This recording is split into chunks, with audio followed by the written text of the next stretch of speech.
No way. Oh! From the Queen Studios of New York, you are here with the MMA-Holes and Devin Clark live. Hang in there, friends, with the MMA-Holes. What's up, friends? What's up, family? I hope everyone is wonderful, wonderful. How's it going today? It is a Wednesday afternoon over here, but it's not Wednesday afternoon somewhere else. Poland. We are live here with Devin Clark, the Brown Bear. It's good to have you live here. What's going on, Devin? How's it going today? Hey, thanks for having me on. Well, it's Wednesday night here, so. Yeah, Wednesday night's it's gotta be tough, man. It's gotta be tough. When did you arrive in Poland?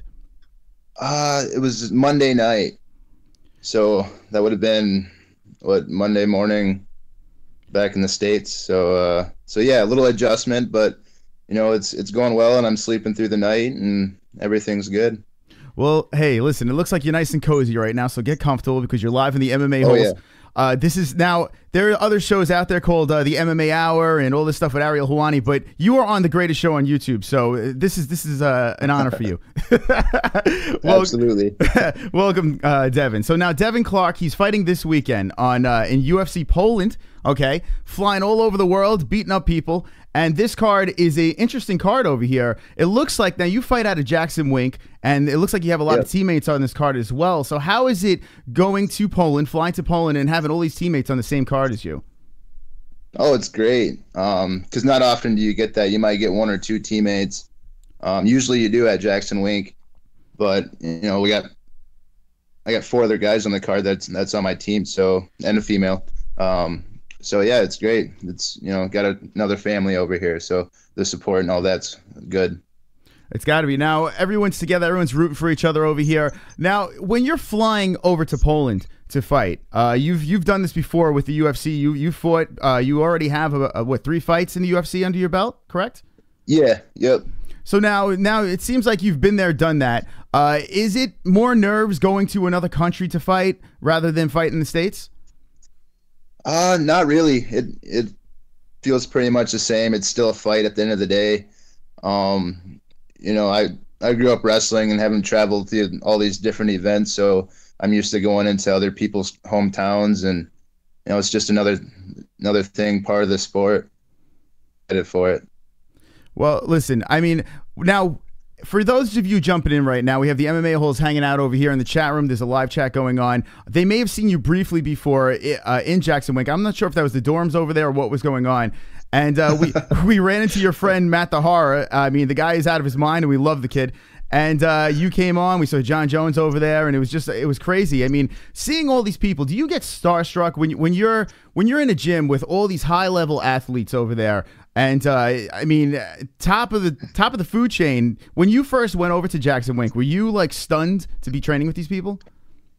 You know, I was a little taken back, but on the same note, you're about to go practice with these people as well. So after the first practice, you get it in with them, and you know, you're working hard together. So after that, you know, after you have one session with somebody, you know, you almost become friends. So that helps a lot. But you know, going with John Jones right away, that was, you know, that's a big thing, you know, when you're a young fighter. But after the first few practices, then it wasn't a huge deal, and you know, we're all fighting for the same thing, so it equals out at the end of the day. It definitely seems like you guys have a tight-knit group over there in Jackson Wink, so I guess you're in the right spot. Now, this weekend, you are fighting a guy named Jan Blachowicz. I'm not sure if this is how you say his name. He is in whatever the hell his name is. You're in Poland. Yeah, Jan Black. Yeah, I think Jan Blachowicz. Jan, something close, like that. Close. Jan, John. Who the hell? Who cares, right? Well, yeah. That guy. Right? Who the fuck is that guy? Right? This guy here that you fight. I mean, you're on his home soil over here in Poland. Is there going to be extra jitters when you're? I mean, I'm sure the crowd is going to be swayed in one direction with this guy fighting over here. Is it going to get under your skin, or are you going to zone out? How do you prepare yourself for a fight like this? No, I love that. I've been in hostile crowds before, growing up wrestling and all that stuff, and even when I was young in MMA. So I love that. I love that moment because I get to prove people wrong. So yeah, no extra jitters, even more motivation, more focus. It'll be a good deal. Now, Devin, you do have a wrestling background. If you could give the MMA holes a little bit of a backstory of how you got into this sport, what made you go in this direction? Well, yeah, I wrestled high school all the way. Well, from 7 years old, I wrestled, and all the way into junior college and won junior college national championship. But after college, I needed something to do, so I started MMA. Saw some of the guys doing it in the college gym, so decided to try it out. Ended up liking it. Ended up I was good at it, so stuck with it. Worked hard, and now we're here. You know. I mean, I've been able to applicate everything I've learned in wrestling into MMA, and that's helped so much. It seems like a lot of guys that came from wrestling and women came from wrestling first. It seems like it gives you guys a little bit of an extra advantage when it comes to mixed martial arts. I've noticed that with jiu-jitsu and wrestling and all this stuff, all this ground game. I mean, they say that you are the same size with your opponent when you're on the floor. Is this true? Like, does the playing field get leveled out when you're on the floor with your opponent? It depends, I guess, because you get some of these wrestlers, they oh yeah, because I can put the same pressure as some heavyweights. So so I do all right against some heavyweights because I can apply that pressure, and I know my way around the ground. But a lot of it's the mindset that you get from wrestling and doing sports like that, growing up doing it. Just it's competitive, it's grindy. There's a reason not a lot of people do wrestling. A lot of people do basketball or whatever, because it's not easy at all. And starting at a young age, you have to mentally prepare yourself and mentally be ready for whatever happens on that mat. And it's the same thing in MMA. So I think that's where a lot of the wrestlers have an advantage, is the mental mindset of it. Now, you are fighting at light heavyweight over here. You're 8-1-0. We're live with Devin Clark fighting this weekend. UFC Poland, UFC Gdansk. How do you say Gdansk? Gdansk. Gdansk. There you go. Are you picking up a little bit of Polish over there? Are you learning the accent while you're there in the dialect? The accent maybe a little bit, but no words really. I learned how to use the currency though. So starting to figure that out. At first I was like, what the fuck is this? But now I'm getting it down. Now, are the rumors true about Polish people over there? Are they like walking into walls and stuff like that, or is everyone like pretty level-headed? No, everybody seems pretty walking one foot in front of the other. All right, good. But yeah, it's a little different over here. They're not used to black people. So it's me and my dad are walking around, and people are just not too many people are rude about it, but we do definitely get looks. So are they like? So you're walking around over there, and people are actually like, "What is going on here? Who let him in?" Are people actually giving you looks like that, or? Yeah. Oh my God, a little bit. Jesus Christ. They're like, "Oh, you must be here for the UFC." They know right away. So. Are you finding some fans over there? Are people recognizing you over there? I mean, being from the UFC. One guy has so far. But yeah, I mean, people are nice though, and then some of the people at the restaurants and stuff like that, they start talking to us, and everybody's pretty nice once you start talking to them. Sure. Now we're live with Devin Clark. He's fighting this weekend, UFC Poland. Are you a single man, or are you spoken for? No. Okay, so you're I've been spoken for a while. I'm actually engaged. Oh, congratulations! Congratulations. I've been with my fiance for 10 years since high school. So. That's awesome. So now I was going to say, like traveling around and stuff like that, you're in a committed relationship. How is temptations? Are you like have the horse blinders on? I mean, you're a UFC athlete. You're out there. I'm sure women are throwing their Polish bodies at you. Actually, no, there's none of that. But huge blinders for sure. I stay focused and stay. I stay strong-willed and keep a good mind about it because.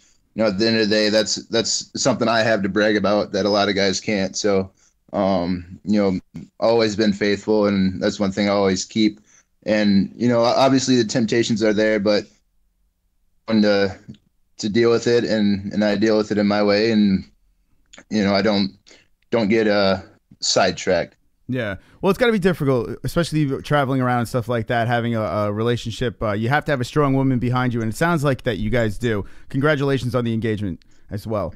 Oh, yeah, definitely. She, really good support system, especially when I live in South Dakota, and I go down to Jackson Wink and train for my fight camp 6 or 7 weeks at a time. So, and then we have a 3-year-old daughter as well. So, I mean, for her to stay back and hold down the fort, make sure everything's taken care of. Definitely a strong woman and really good support system. That is awesome. Now, this weekend you're fighting Jan Blachowicz. I'm going to screw up his name over and over and over again, but it doesn't really matter because we're with Devin Clark. So your fight at 205, okay, light heavyweight. Yep. Now, is this the weight class that you feel the most comfortable at? Have you fluctuated back and forth? Yeah, I love fighting at light heavyweight. When I got signed to the UFC, I was fighting for RFA, and I was fighting for the light heavyweight title. And then Dana White had his show looking for a fight there, and then he's like, "All right, you're a middleweight in the UFC." So, okay, I guess I am then. So I cut down to middleweight, knocked out. And then they offered me the next fight at light heavyweight, and it went good. I won that one. Then I won the one after that. So, I'm pretty sure light heavyweight's my weight class now. So when you're fighting at RFA, you get the call from Dana White. Now, how does this work? Walk me through this. Does Dana White meet you backstage or something like that, or does he just give you a call and say, "Hey, you're in the UFC"? How does this work? Yeah, he had his show there, so he came in the locker room after the fight, talked to me a little bit, and they had just planned on having a fight card in South Dakota, first ever UFC fight card in South Dakota. And he says, "Hey, I think we're going to have you on that card. We'll be in touch." So then I think I got a call like a week later. Actually, the first call I got was from USADA, having me sign everything over for USADA. "Hey, you're in the system now." First thing.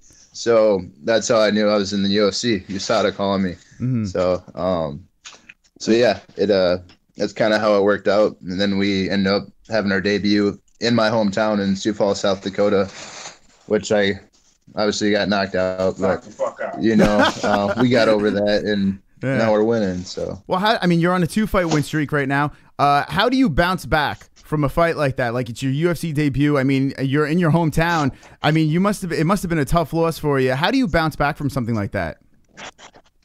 I kind of chalked it up as a fluke because I was winning that fight. It only went one round. I was winning that round. I got a little hesitant to end the round. He caught me with a glancing punch, and I went out. I can't 100% blame it on the weight cut, but that definitely had something to do with it because I can take hits. He hit me with a glancing punch, and I went down. And and I shouldn't have went down. I've never gone down over something like that. But it did hurt. But I chalked it up. Said, "Hey, whatever. I'm over that. It's not going to happen ever again. Keep fighting." So yeah. I mean, and I learned that from growing up wrestling. You're going to lose. You're going to lose eventually. You can't hang on it and quit the sport just because of one loss. You get your ass up and you keep trying, you keep going, and it's even more motivation to win. Do you find there are a lot of fighters like these guys come in here, they're undefeated, this and that, and they always have in the back of their head, they don't want to lose. They don't want to lose. Do you think getting that loss out of the way early in your UFC career actually was a benefit? It could have been. It made me think about a lot and put a lot of pressure on me to get those wins because you come in the UFC and you go 0-2, you might not get a third chance. So definitely pressured to win my next fight after that and the fight after that. Mm-hmm. And then, it was a learning experience as well. But, obviously everybody wants to stay undefeated, but sure. that didn't happen. Okay, so now you spoke about USADA when you got into the UFC. Right off the bat, boom, USADA tests you. I mean, it must have been kind of cool and weird at the same time. Like, oh, wow, I made it, but now I got to piss in a cup. You fight out of Jackson Wink. All right, there's an elephant in the room. I got to ask you this question real quick. And I look at your Instagram. All over your Instagram, it looks like you train with Jon Jones. You have a lot of fun with Jon Jones. Jon Jones has a huge fight, runs over DC. Big deal, and then all of a sudden this happens with USADA. I mean, over and over again. Can you give maybe your side of the story of what you feel is going on with Jon Jones? I'll tell you, I'll tell you one thing. I trained with him, and I saw he earned those fights, and that's pretty much all I have to say about it. He earned those fights. He's not a cheater. I saw that man work his ass off. And yeah, and that's about it. We all work the same. We all have the same stuff. So it's that's how I feel about it. I don't really know what happened, but I know he earned those fights, and he's not a cheater. So sure. Now, how uncomfortable does it get? I mean, you're in a lot of pictures with Jon Jones. Clearly, you're close with Jon. I mean, is it annoying when people just are constantly asking you, "Hey, what's going on with Jon? What's going on with Jon?" Does it get under your skin, or is? No. I mean, he's a well-known fighter, and people love seeing him fight. So I can't be mad at them for wondering what's going on and stuff. But obviously. I'm not going to tell the man's life, but I just tell pretty much what I just told you. Yeah. So we're live with Devin Clark, fighting this weekend, UFC Poland. Another gentleman you fight with is, or train with is Chase Sherman. I know that he bounces around with your gym as well too. What is it like, Chase, training with a guy like Chase Sherman? He seems like he's a pretty big character in and outside of the gym. Yeah, he's a big character. He's got a big head too. But no, I love Chase. He's a good dude. He's a good friend of mine. So we train hard together, and he's a tough ass dude in the room. Down in Jackson Week, you can learn from everybody in there, and that's the beauty of it. And including a guy like Chase Sherman, who's he's got big things coming as well. So. Yeah, he seems like he's going to be an up-and-coming star, and he just followed me on Twitter, so I'm very excited about this. We're going to do some somersaults later on. We're live with Devin. Yeah, he's a Twitter star now. Yeah, like it's unbelievable. Is he the one making those tweets, or does he have someone doing that? I can't believe he's everywhere. Yeah, absolutely. He does it himself. Wow. So do you see him in the gym just constantly on his phone, or? Yeah. He's on his phone. There you go. Live with Devin Clark. Okay, so now let's talk this weekend. Okay, there's a big fight. I mean, Cowboy, who's also, does he still train out of Jackson Wink as well, Cowboy? Yeah, yep. Maybe if you could give me your thoughts on that fight. Now, of course, I know, hey, you're rooting for your boy Cowboy, but he's fighting a tough guy until, I think he's 15-0-1. Young kid trying to make a name for himself. What are your predictions, and what are your thoughts on that fight with Cowboy Cerrone? Man, Cowboy's a tough dude. I train with him. I've sparred with him and stuff. He's a tough dude. So, and I've just seen pretty much the highlights on Till, and everybody thinks they're the baddest motherfucker on earth until they get stopped. So, and I've been in that situation as well. But it's gonna be a good fight. You got two good guys going at it. It's a fight, and that's that's the important thing at the end of the day. The fans will be entertained. But obviously I want Cerrone to win and whoop that dude up. But yeah, it's going to be a good fight. Yeah, I can't see it not being a good fight. I mean, it really looks like a great time over here. This card over here is a sneaky card. It comes in on the afternoon for us, but I think it's a must-watch. Just looking through this card, the more and more I see it, and it's funny, when I stumbled upon your name, I was like, who's on this card? And I saw you over here. I was like, oh my God, I got to reach out to you. I got to get you on the show. I've been dying to get you on. I think it's the perfect opportunity over here as I stumble across my words. Too much coffee. Absolutely. Devin Clark is fighting a man named Jan. Okay, I guess Blackowitz, or whatever the hell his fucking guy's name is. He's from Poland, hometown. Devin's going to go in there. Now, can you give the MMA-Holes a prediction on how this fight is going to play out? Shit, I want to knock him out. I want to knock him out in the first round. If that happens or not, we'll see. He's a tough dude. He hasn't been finished in the UFC, so that's one thing I'm really, really striving for, is to finish him, whether it's knockout, submission, whatever. If it doesn't go that route, I can go 3 rounds with him, grind him out, and do what I usually do. But I'm going to be looking for that finish the whole fight. You're on a 2-fight winning streak, and he's on a 2-fight losing streak. So is this like battling a wounded dog right now? Do you feel like this guy is desperate for a win when he's coming into that cage? Yeah, but a wounded dog is a tough one. He's got to win this fight, and he knows it. So it ain't, it's not an easy fight. He's a tough ass dude. But so am I. So I'm gonna do my thing. He's gonna do his thing. We'll see who comes out on top. But yeah, like I said, I'm looking for the finish. When you go into these fights, do you look for a bonus? Do you look to go in there to create a highlight reel finish? Do you look like to go in there to win the fight, or do it like, what do you look to do when you get into that cage? Win the fight, any means necessary. Whether it's knocking him out, if I see a opening, try to take it. That's one thing I've been working on, is taking openings for for finishes. Is in the past I've had those openings and just kind of bypass them a little bit and end up just keep grinding them out. So big thing is just looking for that opening if it's there, if it presents itself. Obviously, I'm not gonna overshoot for it and get myself in trouble. I like to fight a smart fight as well. And that's where the grinding guys out and using my techniques that work good against their weaknesses. Now, how is the weight cut going right now? Light heavyweight 205. Where do you sit right now? How much weight do you usually cut during fight week? It's good right now. It's Wednesday. I'm 10 pounds over. I come in at 220. So, once we water load, cut the carbs and sodium a little bit, the weight just melts off. So yeah, I mean, that's might be a little advantage I have. I'm not cutting a whole lot of weight. So, what are your thoughts on these extra weight classes that people are talking about? They're saying this to Dana White over and over and over again. Hey, we need extra weight classes and stuff like that. Do you think there should be more weight classes when it comes to cutting weight? I think there should be. Yeah, I think they should add a couple. There's a lot of these weight classes and guys cutting over 20 pounds. It's dangerous, and I did it at 185. If I had to cut to 195, that wouldn't have been a big issue. 185 was a huge cut for me, cutting from 220. So yeah, I think it would only help. I think something probably needs to happen, or guys just fight at weight classes they're a little closer to, even if they're a little smaller. Do something to adjust.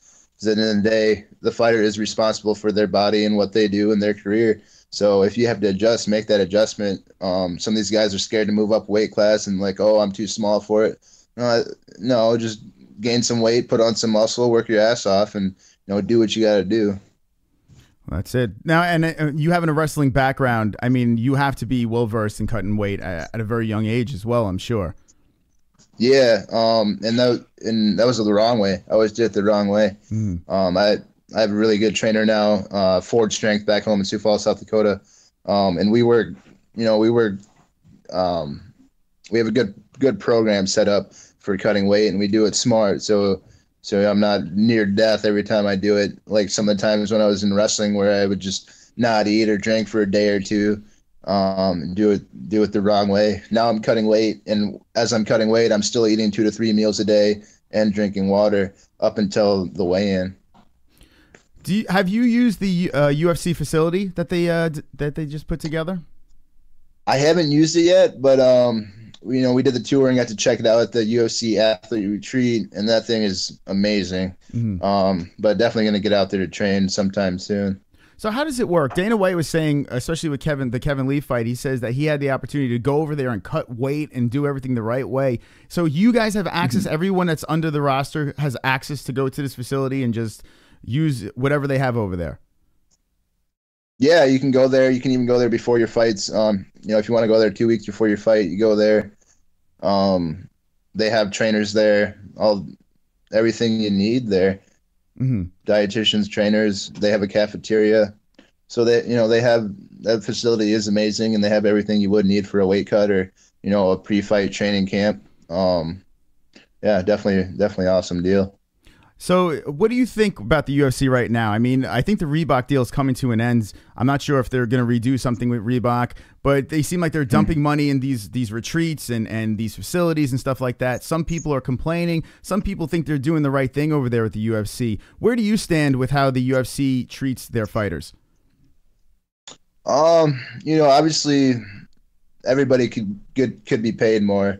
That's any job. But it's a fighting sport, and you got to fight for that money as well. The guys that fight for it and make a good name for themselves, they're getting paid real well. But with the whole Reebok sponsorship deal, it kind of is what it is right now, and obviously it's coming to an end. So we'll see what happens with it. Hopefully one day, we can get sponsors back on again, where we can get our own sponsors a little bit and make a little extra money on when it comes time to these fights. Is it true though? I mean, by the time it's all said and done, you're paying for your camp, your training, this and that. By the time you're getting paid by the UFC, if you're not one of these superstars, these gigantic superstars up top, you're really almost breaking even in some cases, and God forbid you get hurt. Like Derek Lewis hurt his back, and he says he didn't get a penny from the UFC.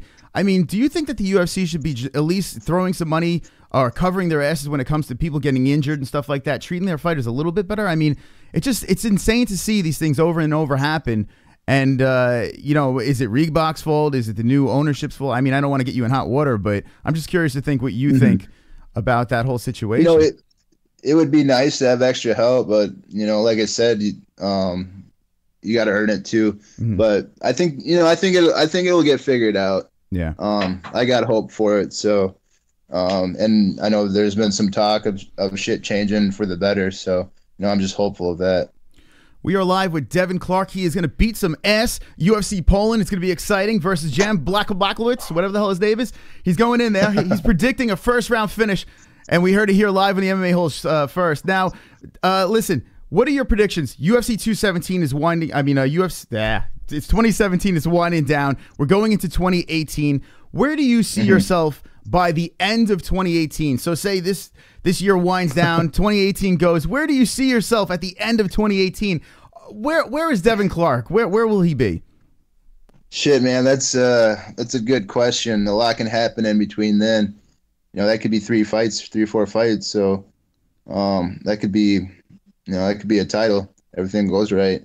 We could be title chasing by that time, or hopefully getting ready for it. So a lot of hard work in the meantime there. Keep one fight at a time. You know, I can't look ahead. You know, can't, especially not this fight. This is a very tough fight. So, you know, one fight at a time. But, you know, hopefully we're you know, right where we need to be at that time. And I think it's very possible. Are you foaming at the mouth right now? I mean, the way the light heavyweight division is, they're really, I mean, it's top heavy. If you really think about it, it's top heavy. Do you see a doorway where you could just slip right in? I mean, you're 8-1-0. This fight could be a big deal. You win in Poland, in this guy's hometown, and you could really make a name for yourself. Do you see yourself slipping into like the top 10, top 15 rankings anytime soon with the state of the light heavyweight division? Yeah, I believe Jan's number 15, so beat him. That's got to put us at least 15, especially if I beat him in a good fashion. It could move us up even more. But, you know, my style and you know, match that with the rest of the division, I can hang with everybody, and especially with the win here. Jan's fought some of the top contenders. He's fought Gustafsson, Corey Anderson, Cummins. None of them could finish him. They all went the distance with him. So, I mean, this dude, he's a good test, and it's a win over him is going to give me good leverage. And you know, that's what we're going to do. All right, Devin Clark fighting this weekend, Saturday on the main card. I mean, this is exciting. You're on the main card, for God's sakes. This is big stuff over here with some big names over here in Poland.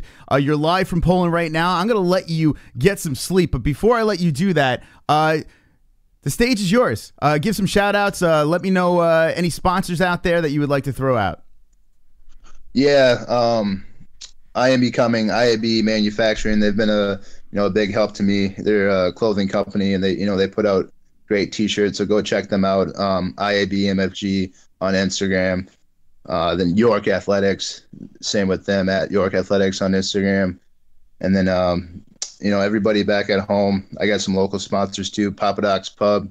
You know, they're going to be having fight parties and stuff for me like that. So I owe them a lot as well. And then my family and everybody back home in Sioux Falls, South Dakota. My fiance Megan. Then obviously my parents got my dad right here with me, but my mom Patty. Then my manager, Rick Guerrero, Matt Leon, all those guys. Kevin Kroger. So yeah, everybody. It's been a long road just to get to this point, and we're going to keep going up from here. Well, Devin, I'm looking forward to this fight. Thank you for coming on here from Poland. This is exciting. And remember, Ariel Helwani is nothing compared to the MMA-Holes, so you've made it. You finally made it, Devin. Absolutely. Thank you, sir. Appreciate it. All right, Devin, and promise after the fight, come back on and tell us about this victory, all right? I will. I'll get my phone fixed, too. All right, good luck, Devin. Talk to you later, man. Thank you. All right.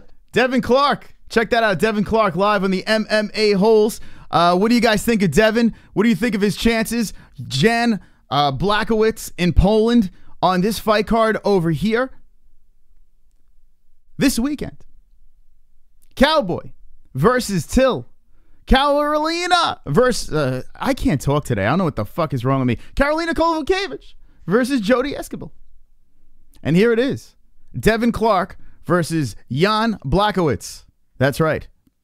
19-7-0. Home. Tough dude, man. Jan is a tough dude. And like he said, he's a tough guy to put away. Look at his record over here. He is on a 2-fight losing streak. But he's fought some top guys. And he is the number 15th ranked fighter. If Devin Clark can pull off the W in this fight, 8-1-0, you never know. You're talking about a ranked fighter here out of Jackson Wink. Exciting stuff. Guys, we are the MMA-Holes. If you're not subscribed, subscribe right now to the GOAT channel on YouTube. That is us. And I am Mystic Moss. It's good to have you guys over here. I will be live tonight for a couple of minutes. Now, we do our Wednesday shows tonight, but it's not going to be as long as we usually do it. I'm going to chop it down to just an hour tonight. I'm going to come back on and tickle all your genitals. It's going to be wonderful, wonderful. But I will be back tonight, and then the after show, Jessie Belle Hill will be following it as well. Devin Clark, thank you so much for coming on the show. And exciting stuff. We'll talk about more about UFC Poland. We'll talk about Friday. Gegard Mousasi is making his debut on Bellator. And yeah, good stuff. Thank you again, Devin, for coming on. And always remember, don't be an a-hole. Be an MMA-hole.